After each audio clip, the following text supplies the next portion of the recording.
dami. Guys.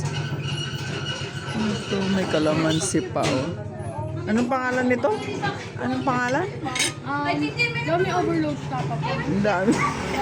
Talagang pangtatluhan talaga. Ayan, dami. Ano ba to?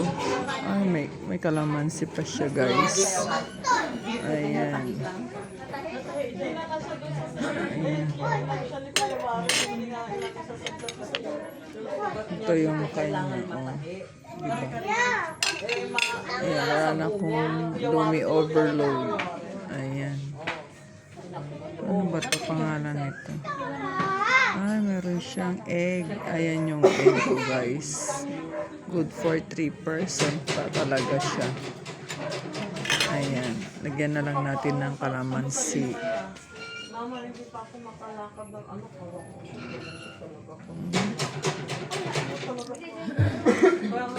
Ayan.